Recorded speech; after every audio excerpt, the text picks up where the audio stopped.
28 декабря 2014 года в Уругвае пропала девочка-подросток. Новость о ее исчезновении облетела весь мир из-за странных обстоятельств, при которых это произошло. Она не пропала поздно ночью, в местности с плохой репутацией. Нет, она шла при свете дня у всех на виду по пляжу. Но создавалось впечатление, что земля разверзлась и просто поглотила ее. Никто ничего не видел, никто ничего не знал. А через несколько дней ее нашли в месте, которое полиция неоднократно прочесала, всколыхнув волну новых вопросов.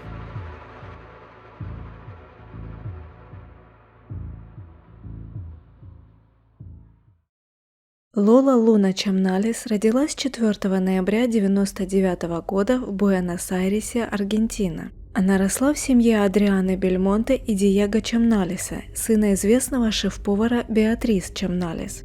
В ноябре 2014 года девочке исполнилось 15 лет, и родители решили подарить ей путешествие в Нью-Йорк. Однако прежде они отправили дочь на несколько дней отдохнуть с семьей ее крестной матери в город Роча, Уругвай. 27 декабря Лола приехала в Уругвай, где ее встретила крестная мать Клаудия Фернандес. Девочка явно пребывала в отличном настроении, что отразилось на фото, которое сделала женщина. Клаудия, ее двое детей и муж Хернан Тутинкевич были рады приезду Лолы.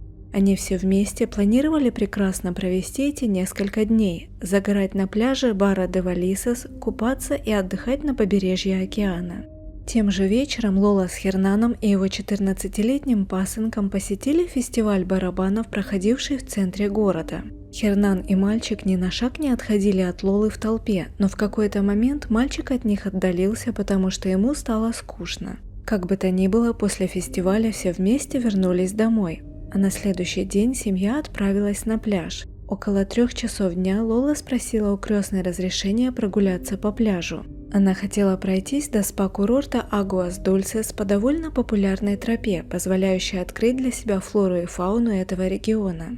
Так как маршрут считается довольно популярным и безопасным для прогулок, а местные жители отличаются приветливостью и доброжелательностью, Клаудия не возражала. Она сказала Лоле, к какому часу ее будут ждать дома, и наблюдала, как та спокойно удалялась от них, бредя по пляжу. На девочке были бикини и шорты. С собой она взяла рюкзак, в котором лежали саронг, книга, ее удостоверение личности, бутылочка воды и полотенце. Телефон она с собой не захватила. Очевидно, на пляже все равно была плохая связь. Также в рюкзаке лежал кошелек с 2000 уругвайских песо. Прошло несколько часов, стемнело, и Лолу ждали дома, но она все не появлялась. Крестная мать забеспокоилась. Семья прошлась по тому маршруту, который собиралась проделать Лола, но ее нигде не было. Около 10 часов Клаудия позвонила родителям крестницы, чтобы объяснить им, что произошло. Она сказала Адриане, что уже связалась с полицией. Но на самом деле прошло еще 45 минут, прежде чем Клаудия и Хернан пришли в участок и заявили об исчезновении подростка. Полиция приступила к поискам Лолы. Так как она исчезла во время прогулки по пляжу, его прочесали вдоль и поперек. Поиском привлекли вертолеты и, конечно же, ищеек. Родители Лолы приехали в Уругвай, чтобы помочь полиции. Практически одновременно с началом расследования стало известно о том, что Адриане и Диего поступают анонимные звонки. Звонивший не просил выкуп и не выдвигал никаких требований, просто заявил, что Лола с ним и с ней все в порядке. К сожалению, это оказалось не так. Через 2 дня, 30 декабря, ее тело нашли наполовину прикрытым песком на пляже. Она находилась в месте, где много дюн и густой растительности. На ее шее были неглубокие порезы ножом, а на голове следы от ударов. Как установил судмедэксперт, на Лолу напали сзади, потом оттащили или заставили пройти к тому месту, где она была найдена. Там убийца прижимал ее лицо к песку так долго, что она задохнулась. Это установили благодаря тому, что песок нашли в ее легких. После того, как стало известно о преступлении, в прессе Аргентины и Уругвая поднялась невиданная шумиха. Как часто бывает в таких случаях, журналисты начали выдвигать версии о том, что могло произойти. Первые подозрения тут же пали на семью крестной матери, особенно на Хернана. И на то было несколько причин. Во-первых, они заявили Адриане и Диего, что уже связались с полицией, хотя на самом деле еще потянули время, прежде чем обратиться в участок. Во-вторых, СМИ пытались увидеть что-то зловещее в том, что Лола, Хернан и его 14-летний пасынок пошли на фестиваль барабанов вместе, но в какой-то момент мальчик отошел, оставив девочку с Хернаном. Возникла гипотеза, связанная с насилием над Лолой, но судмедэксперт не нашел никаких следов, подтверждающих это. Хотя были и другие причины их подозревать. Клаудия и Хернан сразу наняли адвоката, и ни один член семьи не согласился пройти проверку на полиграфе. Масло в огонь подлили родители Лолы, которые сделали ряд громких заявлений. В частности, Диего заявил, что он уже давно не доверял Хернану, что спровоцировало дальнейшие вопросы. Если он не доверял мужчине, почему позволил дочери поехать с ним на отдых? Тут важно отметить, что Клаудия и Адриана были подругами в течение 25 лет. Хернан был вторым мужем Клаудии, и родители Лолы знали его около 5 лет. Все они изначально жили в Аргентине, но Клаудия и Хернан переехали в Уругвай. Во время допроса Хернана следователи отметили противоречащие заявления, из-за которых 31 декабря его арестовали. Клаудию арестовали по подозрению в укрывательстве. Ее сына тоже задержали, потому что заподозрили в том, что это он делал те анонимные звонки. Точно не подтверждено, что Адриане и Диего звонил именно он, но очевидно полиция воспринимает эти звонки как неудачную попытку пошутить. Как бы то ни было, детективы несколько дней допрашивали 3 членов семьи, но улик против них не было. Следователи объяснили, что они нашли некоторые различия в показаниях, но незначительные. Хернан заявил, что они вернулись домой в 11 часов, а его сын сказал, что в 12. Помимо этого, полиции нечего было предъявить Хернану, Клаудии или ее сыну, поэтому 2 января 2015 года всех освободили. По всей видимости, после различных публичных высказываний отношения подруг пострадали. Клаудия и ее близкие больше никогда не говорили с родителями Лолы, ни разу не подняли трубку телефона, чтобы принести соболезнования. Адриана полагает, что такой совет мог дать им адвокат, но считает, что просто по-человечески подруга могла позвонить и выразить соболезнования, особенно ввиду 25 лет их дружбы. Через несколько дней после обнаружения тела нашелся розовый рюкзак девочки. Он тоже был зарыт в песок и находился на приличном расстоянии от места, где нашли тело Лолы. Это сразу вызвало массу вопросов. Как полиция сначала не нашла тело, а теперь и рюкзак, несмотря на то, что неоднократно прочесала весь пляж и прилегающую к нему местность? Кроме того, власти города всегда утверждали, что пляж совершенно безопасен. Но это по меньшей мере странно, потому что там давно промышляли дилеры, и как раз в том месте, где было найдено тело. Как бы то ни было, в рюкзаке остались практически все вещи девочки, кроме 2000 песо, которые преступник вынул из кошелька, а полотенце и удостоверение личности Лолы покрывали пятна крови. Криминалисты изучили эти вещи. На них оказалась ДНК Лолы, но она была смешана с ДНК мужчины. Так как с Хернана еще не сняли подозрения полностью, его ДНК сравнили с найденной. Они не совпали. Ее пробили по базе полиции Уругвая, но совпадений тоже не оказалось. После обнаружения рюкзака один подозреваемый вызвал большую бурю. Его заподозрили из-за свидетельств о том, где он был в день убийства. Как рассказали местные жители, мужчина по прозвищу Эль Канеха, что переводится как «кролик», работал на крыше возле пляжа как раз в то время, когда девочка отправилась на прогулку. В середине дня мужчина ушел на обед, и коллеги знали, что у него не было с собой денег. Однако он вернулся с едой. Сразу возник вопрос о том, где он ее взял, если не купил. Но и это еще не все. Кто-то даже якобы видел его с розовым рюкзаком именно в день исчезновения Лолы. Полиция задержала мужчину, и тут понеслось. Одна газета написала, что он сознался в убийстве. Другие СМИ подхватили эту новость. Только вот это оказалось неправда. Мужчина дал объяснение тому, где он взял еду. И хотя полиция подозревала, что на самом деле он украл ее у отдыхающих на пляже, улик, связывавших его с делом Лолы, не было. Он никогда ни в чем не сознавался и после освобождения подал иск против газет, которые распространили непроверенные новости. На этом расследование существенно застопорилось. Главных подозреваемых уже отпустили, и у следователей не было зацепок для расследования. С первого взгляда казалось, что девочка никого не знала в городе.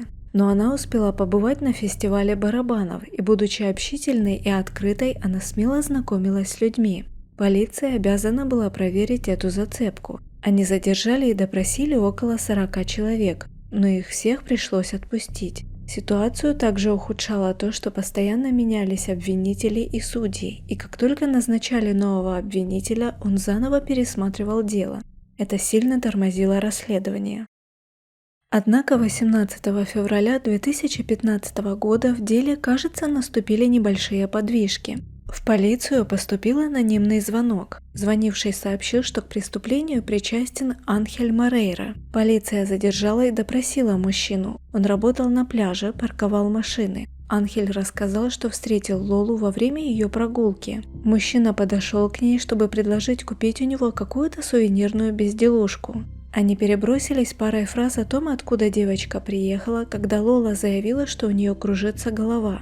Анхель предложил ей пройти в тень. Он отвел ее в место, где высокие кусты и песчаные дюны давали хоть какую-то тень и прохладу. Там девочка упала на колени. Анхель попытался нащупать ее пульс и, не услышав его, испугался и убежал.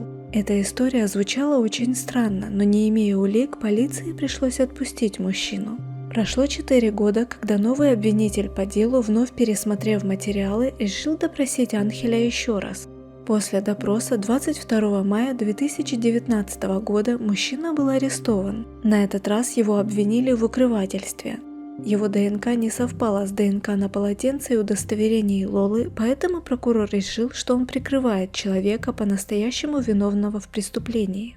Обвинитель пояснил, что в первоначальных заявлениях, сделанных Анхелем в 2015 году, он рассказал подробности, которые мог знать только человек, находившийся с Лолой во время убийства. Он знал, что Лола упала коленями на песок, и судмедэксперт подтвердил это, но Лола упала не потому, что у нее внезапно закружилась голова, а потому, что ей нанесли ножевые раны. Однако, несмотря на арест Анхеля, семья Чамналес еще несколько лет ждала ответа на главный вопрос. Пока делом не заинтересовалась признанный эксперт в сфере генетической дактилоскопии Наталья Сандберг. Спустя 7 лет после убийства дело приняло оборот, который кажется решающим.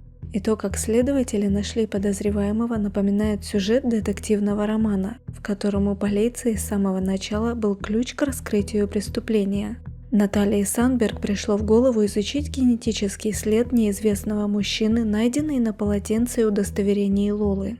По отцовской линии совпадений не нашлось, но изучение материнской линии выявило небольшое совпадение с заключенным, отбывающим срок за убийство. Другими словами, мужчина, оставивший свою кровь на полотенце Лолы, находится в родстве с мужчиной, в данный момент отбывающим срок. Тройное преступление, жертвами которого стали морские пехотинцы, погибшие в военно-морском комплексе на холме Серра-де-Монтевидео, было вершиной айсберга, который позволил следователям добраться до истинного убийцы Лолы Чамналес. Заключенный отбывал срок за убийство, которое произошло утром в воскресенье 31 мая 2020 года. Трое морских пехотинцев Хуан Мануэль Эскобар, Алекс Гильянеа и Алан Родригес были найдены с выстрелами в голову каждый. Полиция установила, что убийцей является Джонатан Брагунди. Джонатан также был морским пехотинцем из города Роча. Когда полиция нашла его мать и изучила ее ДНК, стало понятно, что они разыскивают еще одного сына женщины, сводного брата Джонатана. Женщина рассказала следователям, что родила 11 детей от разных отцов, из них 8 мальчиков. Но только одного сына отдали на усыновление, когда ему было 18 дней от роду. Именно он оказался тем, кого полиция искала 7 лет. Их нового подозреваемого звали Леонардо Сена. В 2014 году во время убийства Лолы Леонардо Давид Сена был бездомным, дни и ночи проводившим между Ла-Паломой, Чуи и Кастильясом. Во всех этих городах он жил случайными заработками. Но недавно он осел в городе Чуи, жил с девушкой и работал в пекарне. У мужчины была история привода в полицию с 2003 по 2009 год за агрессию, воровство и насилие. Несмотря на то, что у него были проблемы с законом, его ДНК в базе не хранилась, потому что сама база была создана после 2012 года. Поэтому 18 мая 2022 года полиция получила ордер на обыск его дома. Они предполагали, что мужчина откажется предоставить свою ДНК, и оказались правы. Но криминалисты изучили зубную щетку и расческу мужчины. К их удивлению и радости совпадение по ДНК оказалось на 99,9%, то есть это была его ДНК. 19 мая подозреваемого задержали у границы с Бразилией. Во время допроса Леонардо заявил, что не имеет никакого отношения к преступлению, а его ДНК на удостоверение и полотенце девочки объяснил тем, что нашел розовый рюкзак на пляже. Заглянув в него, он увидел внутри кошелек с 2000 уругвайских песо и украл деньги. Что касается крови, Леонардо сказал, что за несколько часов до того он порезался осколком бутылки на работе, и когда засунул руку в рюкзак, с него слетел пластырь и порез начал кровоточить, поэтому он вытер руку полотенцем Лолы. Однако в его версии нашлось несколько противоречий. Во-первых, его кровь не просто осталась на вещах девочки, она была смешана с ее кровью. Такого не могло произойти, если он нашел рюкзак и просто вынул из него кошелек. Во-вторых, с его слов выходило, что кто-то другой взял рюкзак Лолы в день убийства после того, как Леонардо украл деньги и зачем-то закопал подальше от того места, где он лежал. Просто закопал, ничего из него не взяв. Нелепость этой истории не мог отрицать даже подозреваемый. Наконец, его коллеги, с которыми он работал в магазине в декабре 2014 года, не припомнили инцидент с разбитой бутылкой и порезом Леонардо. Больше того, судя по дате его последней зарплаты, Леонардо уже не работал в магазине, когда произошло преступление. Вот что, по мнению полиции, на самом деле произошло. В середине дня 28 декабря 2014 года, когда Лола отправилась на прогулку по пляжу, ее перехватили Леонардо и Анхель. Они оттащили ее в местность с песчаными дюнами и густой растительностью. Там Лола попыталась убежать, и похитители нанесли ей несколько ударов по голове и полоснули ножом, из-за чего она упала на колени. Но эти раны не были смертельными, и Лола продолжила сопротивляться. Вероятно, она также громко кричала, пытаясь привлечь внимание других отдыхающих или продавцов на пляже. Стремясь заставить Лолу замолчать, ее лицо прижали к песку, прижимали слишком долго, из-за чего она задохнулась. Полиция уверена, что мотивом для преступления стало насилие, хотя мужчины не смогли завершить задуманное и убили ее, потому что не ожидали такого яростного сопротивления и борьбы со стороны девочки-подростка. Эту гипотезу подтверждает тот факт, что Леонардо судили за преступление, очень похожее на дело Лолы. Тот случай произошел в 2009 году, когда Леонардо было 26 лет. Жертвой стала другая 15-летняя девочка. Леонардо следовал за ней несколько кварталов, когда решился наброситься на нее, угрожая ножом. Мужчина затащил жертву в удаленную лесистую местность, где надругался над ней. Полиция Уругвая также уверена, что в нападении на Лолу участвовали как минимум 2 человека. Поэтому они обвинили Леонардо в убийстве при отягчающих обстоятельствах, а Анхеля в укрывательстве. Обвинитель потребовал для Анхеля наказания в виде 10 лет лишения свободы, а Леонардо от 15 до 30 лет. Однако в июне 2022 года Анхеля, который уже 3 года провел в тюрьме, освободили по решению судьи. По мнению судьи, действия Анхеля не подпадают под категорию укрывательства. Если, как утверждают обвинители, Анхель Морейра присутствовал до, во время и после преступления, тогда он должен быть обвинен в соучастии, а не укрывательстве. В свою очередь, обвинители подали апелляцию против решения судьи, настаивая на том, что Анхель должен понести наказание за свою роль в убийстве. Несмотря на свои первоначальные подозрения, родители Лолы, Адриана и Диего, доверяют доказательствам полиции, согласны с тем, что в преступлении участвовали оба подозреваемых, и надеются на скорейшее вынесение приговора.